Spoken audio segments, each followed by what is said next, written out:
wabarakatuh.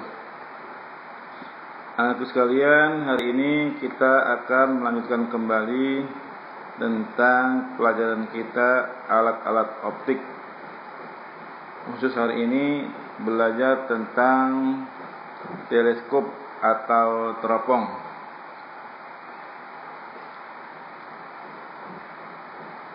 Macam-macam teleskop kita bisa lihat, ini model-model teleskop ya. Hingga kalau kita lihat, kunci dari teleskop adalah pada lensa objektifnya. Semakin besar lensa objektif, maka semakin kecil lensa okuler, menghasilkan suatu bayangan yang besar. Kita bahas lebih dalam lagi pembentukan bayangan pada teleskop atau teropong. Syarat-syarat agar pembentukan bayangan pada teleskop maksimal adalah, nih yang perlu diperhatikan itu sekalian. 1. Objek atau benda berada pada jarak tak terhingga dari lensa objektifnya. Jadi teropong atau teleskop dimaksudkan untuk mengamati benda-benda yang sangat jauh, bahkan pada jarak tak terhingga, seperti bintang, benda-benda langit, benda-benda angkasa, bulan dan sebagainya. Itu diamati dengan menggunakan teleskop. Kemudian, bayangan pada lensa objektif jatuh tepat di titik fokus lensa objektif. Jadi anak sekalian, kalau benda di jauh tak terhingga, maka bayangan benda jatuh di titik fokusnya. Atau sebaliknya, kalau benda di titik fokus, maka bayangan jatuh di jauh tak terhingga. Ini dibalik, bendanya tak terhingga, maka bayangan jatuh di titik fokus. Jadi kalau bendanya yang kita amati misalkan benda-benda di angkasa, maka benda-benda angkasa tersebut akan jatuh di titik fokus lensa objektifnya. Jika bayangan pada lensa objektif jatuh di ruang pertama lensa okuler, maka mata berakomodasi maksimum. Nah, berikutnya sama seperti mikroskop tadi, bahwa bayangan pada lensa objektif merupakan benda bagi lensa okuler. Kemudian kalau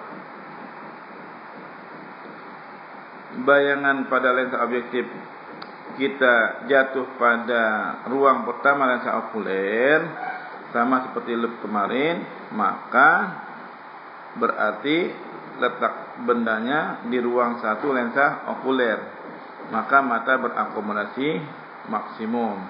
Berarti S aksen OK nya sama dengan negatif S SN.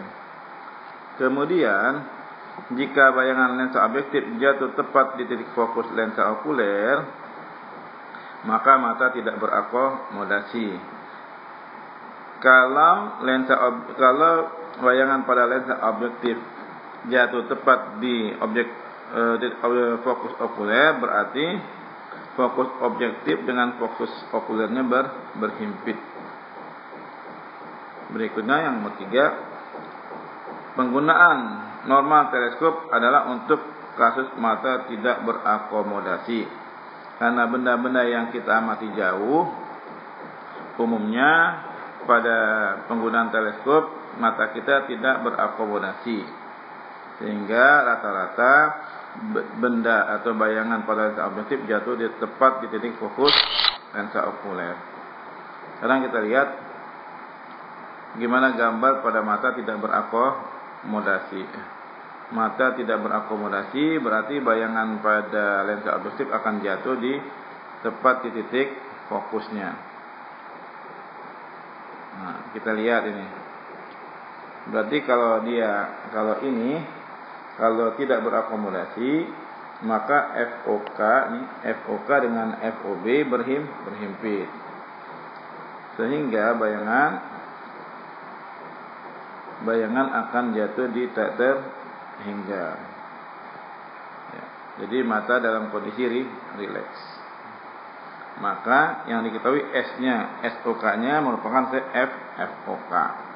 Kemudian kalau mata berakomodasi maksimum, dia jatuh di ruang pertamanya. Ini FOK, FOB-nya, ini ruang pertamanya berarti. Ya. Kemudian kita lihat sekarang rumus pada teleskopnya. Perbesaran pada teleskop merupakan perbandingan dari fokus objektif dengan fokus okulernya. Ini kalau mata tidak berakomodasi.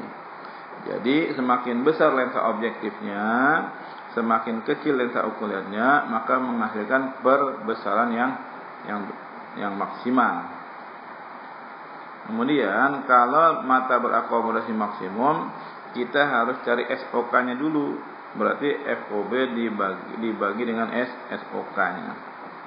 Karena bendanya jatuh di ruang 1 pada mata berakomodasi maksimum antara lensa okuler dengan fokus okulernya.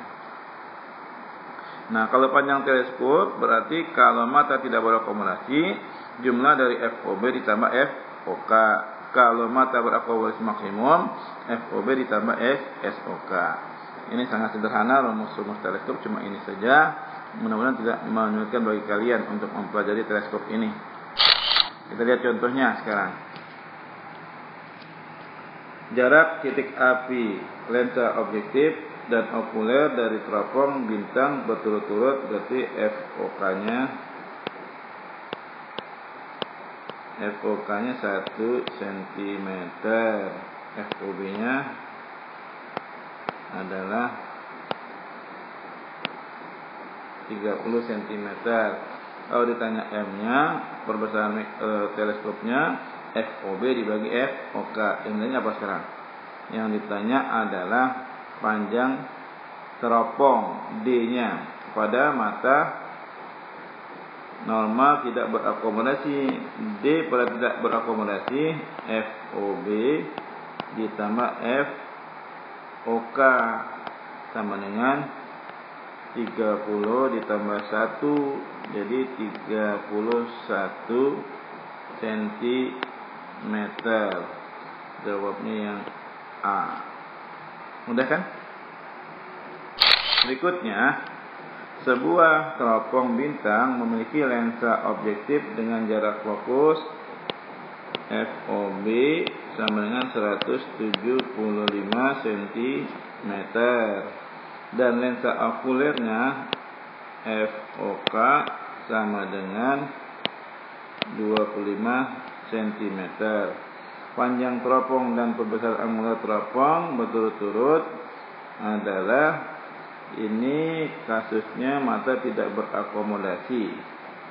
Berarti panjang teropongnya D-nya adalah 175 ditambah 25 sama dengan 200 cm. Perbesarannya M-nya adalah FOB dibagi FOK. 175 dibagi 25 sama dengan 7 kali. Jadi 200 dan 7 jawabnya yang C. Nah, anak sekalian, demikianlah pembahasan kita tentang teropong. Selanjutnya mari kita berlatih soal. Ini ada 6 soal yang harus kalian kerjakan. Kita akan dikerjakan ke 6 soal ini. Jika kalian masih merasa kesulitan mengerjakannya, maka diulang kembali video ini sehingga sampai kalian betul-betul mampu mengerjakan ke 6 soal ini. Demikian, semoga mudah dipahami. Assalamualaikum warahmatullahi wabarakatuh.